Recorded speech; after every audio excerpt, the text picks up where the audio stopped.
I guess we're going to have a conversation about hip hop today. I think we're going to have a conversation about hip hop and ultimately like the kind of vampiring that's happening around hip hop.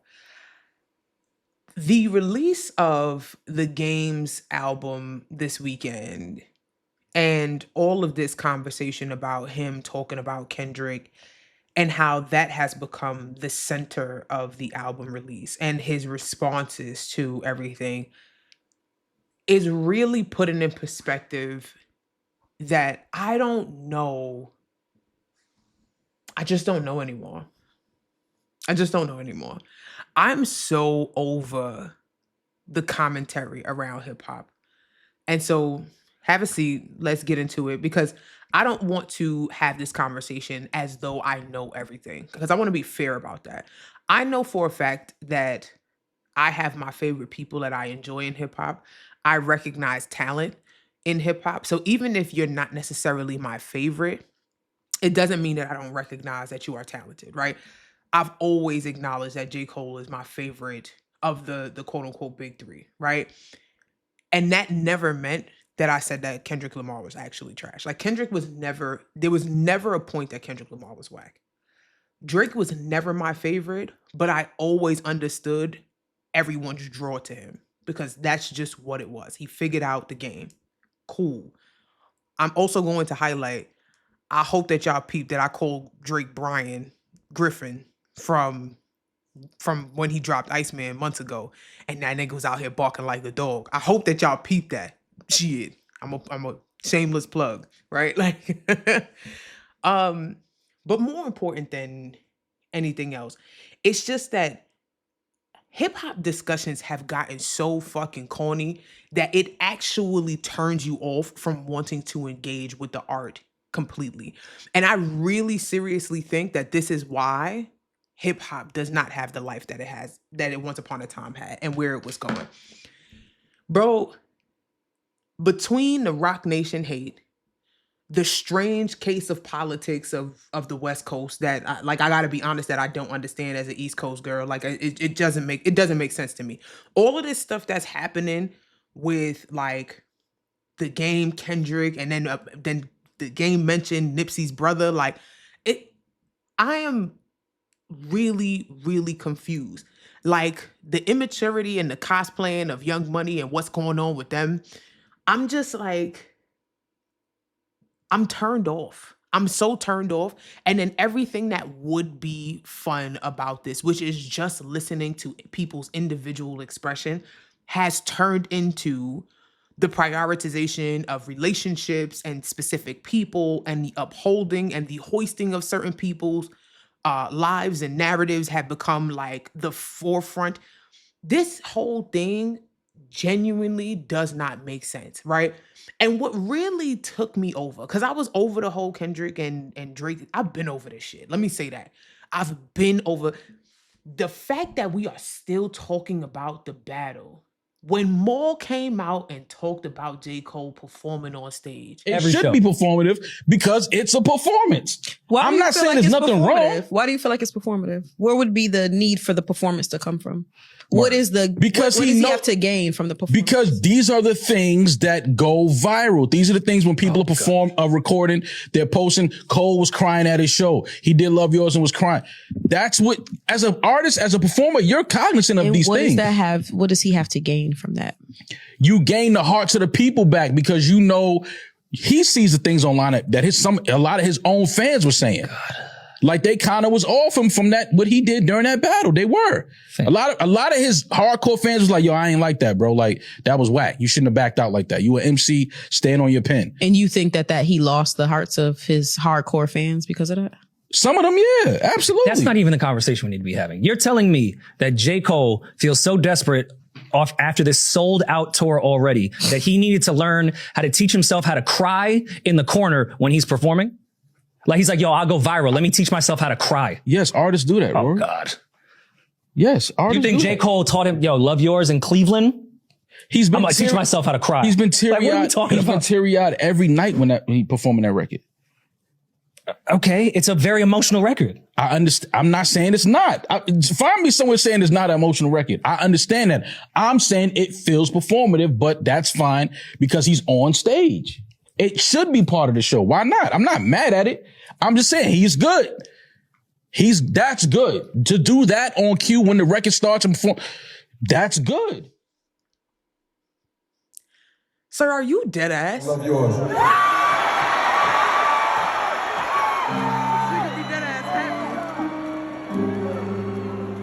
Cell phones in the sky, we gon' light this bitch up one time. DMV. Cell phones up. Yeah.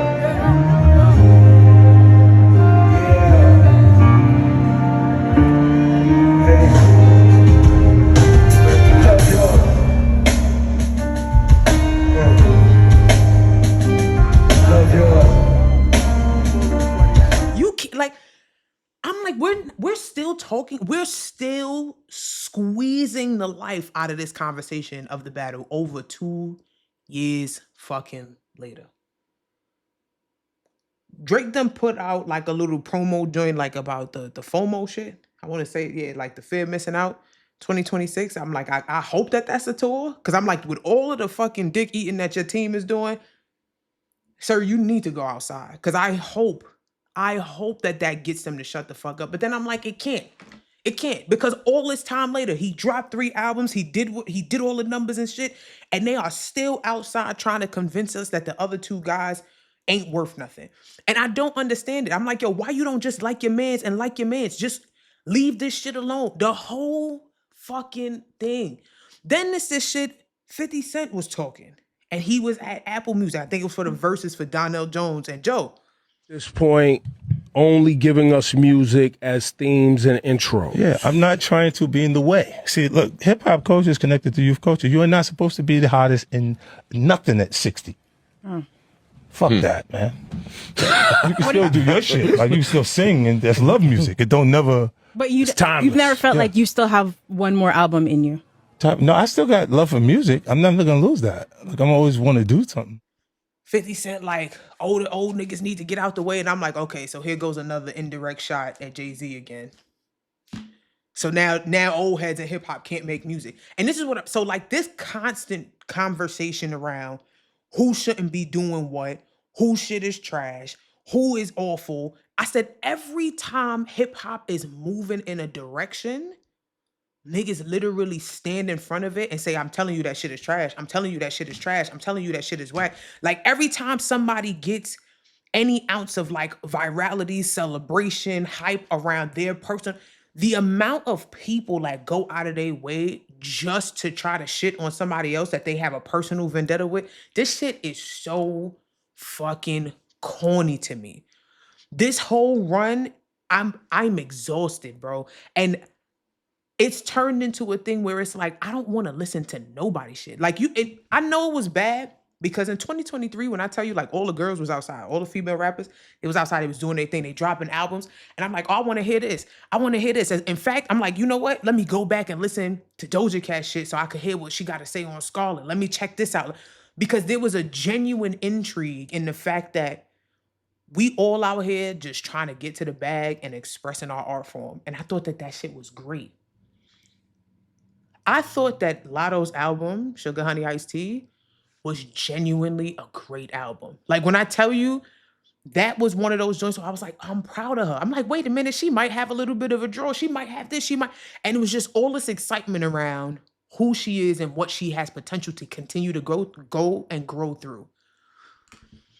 Only for her to drop the Big Mama album, right? And my nigga, I ain't even listened to it. Once the internet said she was taking shots at Cardi, and then she came out and confirmed that she was in her feelings and she put that, and it's not even that it's wrong for her to do it. Like, and I also want to say that too. She has the right to express whatever she wants to express on her album.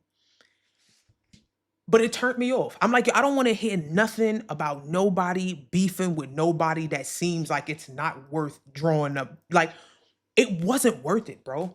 When I tell you, like, I'm saying to myself, I said, the value of the relationship and the positive perception of you having a decent relationship with Cardi was worth more than the diss on the album. Full stop. And I'm not saying that you don't have the right to be upset, because that's not my place. I'm not here to say that.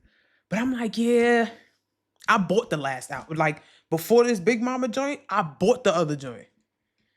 I was like, I'm not even listening to this shit. Cause I'm over it, bro. Like, I am over it. I'm over it. I'm so tired of hearing people talking about each other. I'm tired of Akbar coming out saying shit. Shit, I'm gonna keep it real.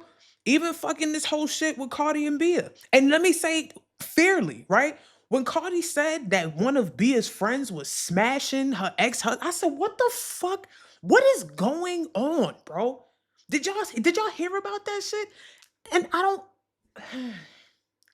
don't want to be mad, but I'm like, yo, I'm tired of this shit. I'm like, yo, I got enough shit going on in my own life. I really don't want to be immersed in y'all anger and y'all frustration and y'all downsides. And I don't want it. Like, I'm not turning on rap music so I can hear you motherfuckers beefing with each other. Because we all got our own issues with people in our lives in real life. And I think that this shit done turned into the WWE. It's like, I don't listen to rap to be in wrestle matches with you bitches. I don't want to watch that shit. I don't want to hear that shit. I genuinely just want to hear y'all talk about life in a way that, like, I haven't thought about it before. My fucking goodness. Am I wildin'? Like, please tell me I'm not the only one that's crazy. Please tell me I'm not the only person. That mall shit pissed me off. 50 Cent in his comments, oh, the old niggas need to get out the way. Pissed me off. And this West Coast politicking shit, when I tell you, I have been watching this shit play out, right? And I'm trying to understand. I'm like, are you niggas on the West Coast cool with each other, or are y'all not cool with each other? Because y'all are stressing me out. And you know what? I just started to turn it off. I'm like, yep, I don't even care. I'm not listening to nobody's albums. I turned it off. This shit went from, like, you had the Drake situation with Kendrick. It was this whole shit with this niggas trying to say, oh, Cole started it. I'm like, that's crazy. Whatever. We go through this whole thing. Drake catch a little L. He sues. That becomes an ongoing thing. The Super Bowl comes up. Everybody thinks it's a personal shot. It's a personal vendetta. And now it's like, yeah, Jay-Z's trying to attack. Then it's the lawsuit with State shit. Should I make those comments in this video? I don't know. Maybe I should. That's too much. I'll come back to it. So I'm like, all right. Like, I'm making a note to come back to it. So I'm like, all right.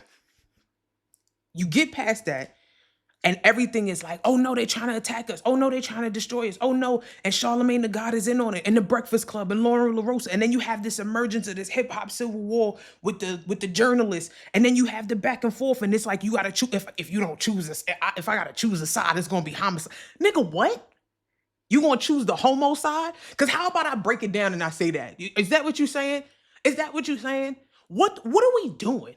We are grown, bro. We are grown. Yo, make your music. Make your music, make your bag. And the biggest highlight of the biggest draw is who's beefing, who got some negative shit to say about Kendrick.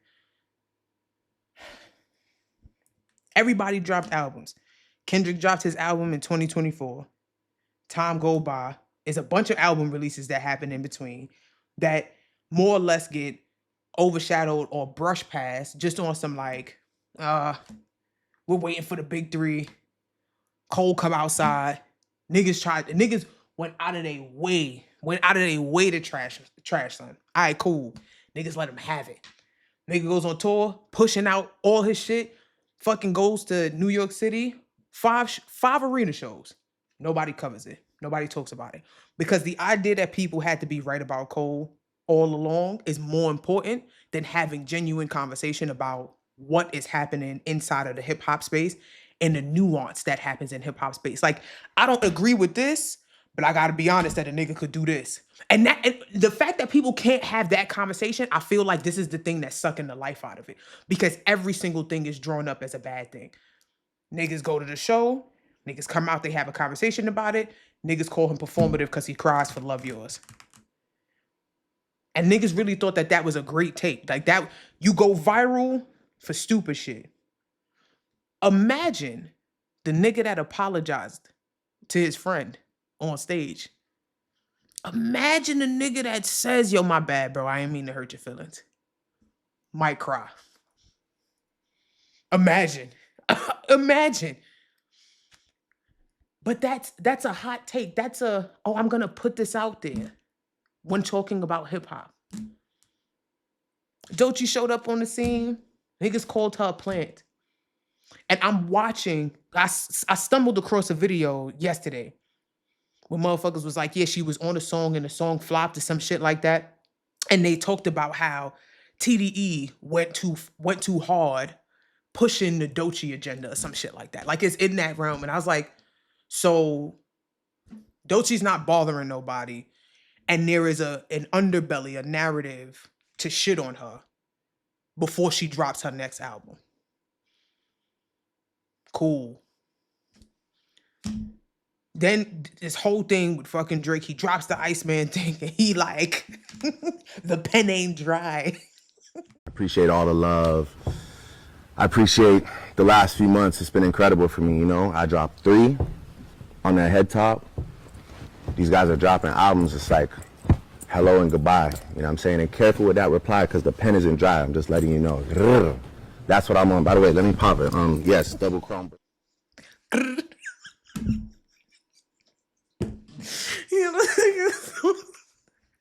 me fucking tell you. That nigga is funny. He is so fucking funny to me, son. I swear to you, son. I told you he was Brian from Family Guy, son. I swear to you, that shit was so fucking funny to me. This nigga was in there barking like a dog at a bitch, and I was like, oh no. But here Drake is just having a good time, right? And niggas was so fucking mad, bro.